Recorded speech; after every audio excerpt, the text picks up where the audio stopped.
কয়েক ঘন্টায় ৬০০ জনকে হত্যা, ৩ দিন ধরে লাশ সংগ্রহ। আল কায়েদার সংশ্লিষ্ট একটি জঙ্গি গোষ্ঠী কয়েক ঘন্টার মধ্যে অন্তত ৬০০ জনকে হত্যা করেছে। আফ্রিকার দেশ বুরকিনা ফাসোর বারসালোঘোতে গত আগস্টে এই হত্যাকাণ্ডের ঘটনা ঘটেছে। শুক্রবার ৪ অক্টোবর এক রিপোর্টে এমন দাবি করা হয়েছে। সিএনএনের বরাত দিয়ে এই তথ্য জানিয়েছে এনডিটিভির খবরে বলা হয়েছে, গত ২৪ আগস্ট বারসালোঘোর বাসিন্দাদের গুলি করে হত্যা করা হয়। নিহতদের বেশিরভাগই ছিল নারী ও শিশু। আল কায়েদার সংশ্লিষ্ট জঙ্গি সংস্থা জামায়াত নুসরাত আল ইসলাম ওয়াল মুসলিমের সদস্যরা বাইকে করে ওই এলাকায় প্রবেশ করে এবং বাসিন্দাদের গুলি করে হত্যা করে। জাতিসংঘের পক্ষ থেকে প্রথমে নিহতদের সংখ্যা আনুমানিক ২০০ জন জানানো হয়।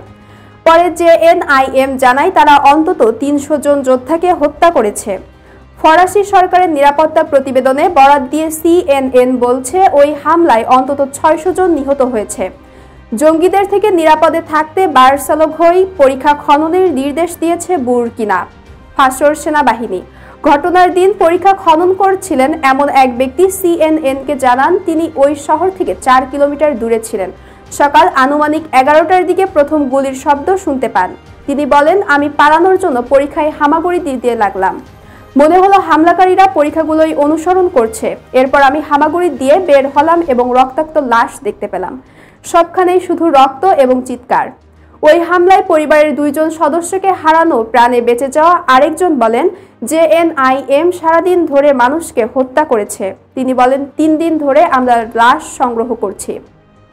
দর্শক, এই ছিল এখনকার মতো। পরবর্তী সংবাদ দেখার আমন্ত্রণ জানিয়ে এখানেই শেষ করছি। ধন্যবাদ।